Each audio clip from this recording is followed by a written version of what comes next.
बड़ी प्यारी बात याद आई है, मैं कहना चाहता हूँ।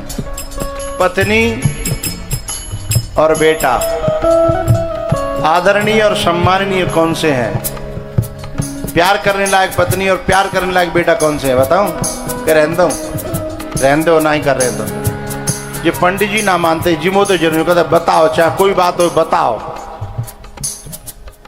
एक आध उधार तो रखो।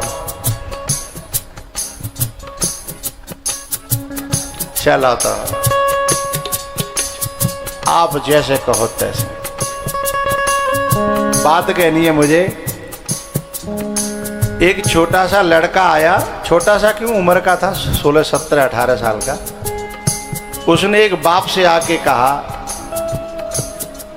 कि तुम्हारा बेटा बाजार में है और इतने रुपए मंगा रहा है, जरूरत है।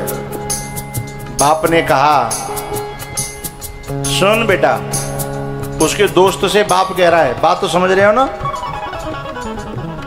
दोस्त आया है बाप के पास में कि आपका बेटा बाजार में है और उसने मुझे पैसे लेने के लिए भेजा है कि पापा से पैसे ले आओ, और वो बाजार में है और इतने रुपए मंगा रहा है। बाप क्या कहता है? बात दिल तक पहुंचे तो तालियों की गड़गड़ाहट करना, और न समझ में आवे तो कोई दिक्कत नहीं है। अगर समझ में आई तो समझ लो हम वहां तक हैं, और समझ में नहीं आई तो बात सिर के ऊपर से चलेगी, समझना बात बहुत ऊंची है। बाप कहता है अपने बेटे के दोस्त से कि मेरा बेटा, मैं तुझे पैसे नहीं दूंगा। बोले क्यों?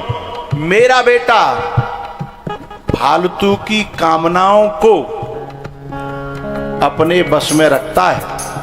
मेरा बेटा फालतू की कामनाओं को अपने बस में रखता है।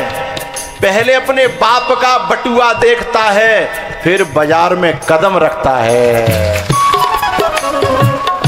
क्या बात है, समझ गए? बाप को और पति को इतना गौरव हो, उसे पता हो कि मेरी पत्नी मेरी मजबूरियां समझती है, मेरी पत्नी मेरे बटुआ को समझती है, जानती है, देखती है। और इतना समझ जाए पति, इतना पति की समझ आ दे पति को जो पत्नी, वो पत्नी आदरणीय है। और जो बेटा अपने बाप की मजबूरियों को समझता हो, जानता हो और उसके अनुसार अपने कदम बाजार में रखता हो, वो बेटा भी पूजनीय है, आदरणीय है, सम्माननीय है।